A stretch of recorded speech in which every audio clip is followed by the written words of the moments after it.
রেসিপিটা থেকে যখন এরকম তেল ছাড়তে শুরু করবে তখন বুঝতে হবে এটা সম্পূর্ণ হয়ে গেছে। এবার এটাকে নামিয়ে গরম ভাতে পরিবেশনের পালা। এবার আপনারা দেখে নিন এই রেসিপিটা আমি কিভাবে বানিয়েছি। নমস্কার বন্ধুরা, রেসিপিটা বানানোর জন্য এখানে 7টা একটু লম্বা দেখে পটল ভালোভাবে ধুয়ে নিয়েছি। ধুয়ে আবার জলের মধ্যে রেখেছিলাম। এবার এই পটলের খোসাগুলো ছাড়িয়ে নেব আর 2 মুখ কেটে নেব। পটলের খোসাগুলো এরকম করে ছাড়িয়ে নিয়েছি আর 2 মুখ অল্প একটু করে চিড়ে নিয়েছি। এভাবে পটলটা রেডি করতে হবে। এবার কিছু মশলা রেডি করে নেব। এর জন্য এখানে একটা বড় সাইজের টমেটো টুকরো করে নিয়েছি, একটা বড় পেঁয়াজ টুকরো করে নিয়েছি, 4টে কাঁচা লঙ্কা, 4 কোয়া রসুন, 1 ইঞ্চি টুকরো করে নেওয়া আদা আর 4টে কাজু নিয়ে নিয়েছি। এবার গ্যাসে কড়াইতে সাদা তেল গরম করে নিয়ে এই কেটে রাখা পটলগুলো একে একে সব এর মধ্যে দিয়ে দেব।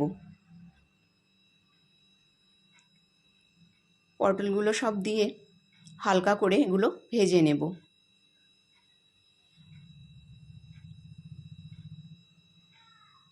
ফিরে এলাম কিছু সময় পর। দেখুন পটলগুলো এবার এভাবে একটু উল্টে দেব। প্রথমে লবণ হলুদ দেব না, তাহলে এর মধ্যে জল উঠবে। এইভাবে হালকা করে একটু ভেজে নিয়ে এর মধ্যে দিয়ে দেব অল্প একটু লবণ আর অল্প একটু হলুদ। দেখুন এটা আগের তুলনায় একটু ভাজা হয়ে গেছে। তারপর একটু লবণ দিয়ে দিলাম আর সামান্য হলুদ দিয়ে দিলাম। দিয়ে এটা ভালোভাবে মিশিয়ে নিয়ে পটলগুলো ঘুরিয়ে ঘুরিয়ে খুব সুন্দর করে ভেজে নেব। গ্যাসের ফ্লেমটা একটু মিডিয়ামে রেখে এই পটলগুলো ভেজে নিতে হবে। দেখুন পটলগুলো ঠিক এরকম করে ভেজে নিয়েছি। এবার এই পটলগুলো সব উঠিয়ে নেব।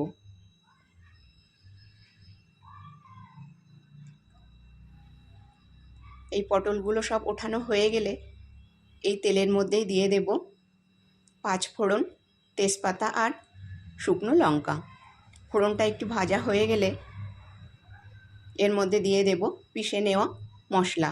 আমি টমেটো বাদে আর বাকি সব মশলাগুলো একসঙ্গে পিষে নিয়েছি। এবার এই মশলাগুলো সব এই গরম তেলের মধ্যে দিয়ে দেব।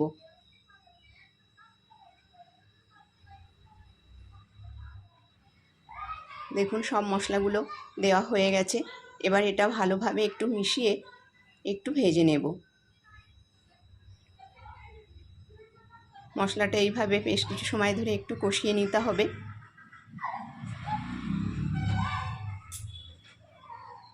তারপর এর মধ্যে দিয়ে দেব স্বাদ মতন লবণ আর হলুদ। দিয়ে আবারও এই মশলাটা বেশ ভালো করে কষিয়ে নেব। দেখুন বেশ কিছু সময় হয়ে গেছে, এটা কষিয়ে নিয়েছি। হলুদ আর একটু লাগবে, সেটা আমি পরে একটু দিয়ে দেব। এবার এর মধ্যে দিয়ে দিচ্ছি পিষে নেওয়া টমেটো। টমেটোটা আমি পরে আলাদা পিষে নিয়েছি। এবারে মিক্সিং জারের মধ্যে একটু জল দিয়ে এটা ধুয়ে এর মধ্যে দিয়ে দিলাম। এর ফলে মশলাটা জ্বলে যাবে না আর মশলাটা ভালোভাবে সিদ্ধ হয়ে যাবে। বেশ কিছু সময় ধরে এটা এইভাবে মিশিয়ে নেব। তারপর এর মধ্যে দিয়ে দেব 1 চা চামচ করে ধনে আর জিরের গুঁড়ো আর 1/2 চামচ লাল লঙ্কার গুঁড়ো আর তারও একটু কম চিনি দিয়ে এবার মশলাটা বেশ এইভাবে কিছু সময় ধরে নাড়িয়ে কষিয়ে নিয়েছি।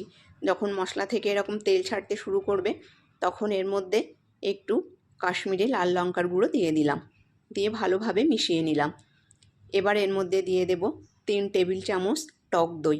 টক দইটা আমি মিক্সিং জারের মধ্যে ফাটিয়ে নিয়েছি। আপনারা চাইলে চামচ বা ফক দিয়েও ফাটিয়ে নিতে পারেন। এবার এর মধ্যে দিয়ে এই মিক্সিং জারটা ধুয়ে আবারও এর মধ্যে কিছুটা জল দিয়ে দিলাম। আরও বেশ কিছুটা জল এর মধ্যে দিয়ে দেব। দিয়েই এটা ভালোভাবে ফুটিয়ে নেব। আরও একটু জল দিতে হবে। দেখুন আরও একটু জল দিয়ে দিলাম।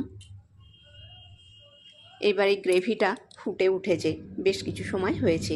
এবার এই গ্রেভির মধ্যে দিয়ে দেব ভেজে রাখা পটল, দিয়ে ভালোভাবে একটু মিশিয়ে নিতে হবে। এইভাবে নাড়িয়ে একটু ভালোভাবে মিশিয়ে নিয়ে এবার এটাকে ঢেকে গ্যাসের ফ্লেমটা মিডিয়ামের থেকে সামান্য একটু হাইতে রেখে এটাকে 5 মিনিট সিদ্ধ করে নেব। ফিরে এলাম 5 মিনিট পর। দেখুন এই 5 মিনিটের রেসিপিটা অনেকটাই হয়ে গেছে আর এটা থেকে তেল ছাড়তে শুরু করেছে। ঠিক এরকম সময় দিয়ে দেব হাফ চা চামচ গরম মশলার গুঁড়ো, দিয়ে এটা ভালোভাবে মিশিয়ে নেব।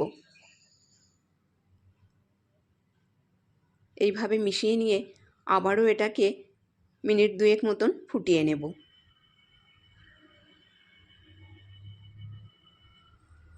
দেখুন এটা থেকে তেল ছাড়তে শুরু করেছে, অল্প অল্প করে দেখেই বোঝা যাচ্ছে। আরও একটু সময় অপেক্ষা করব।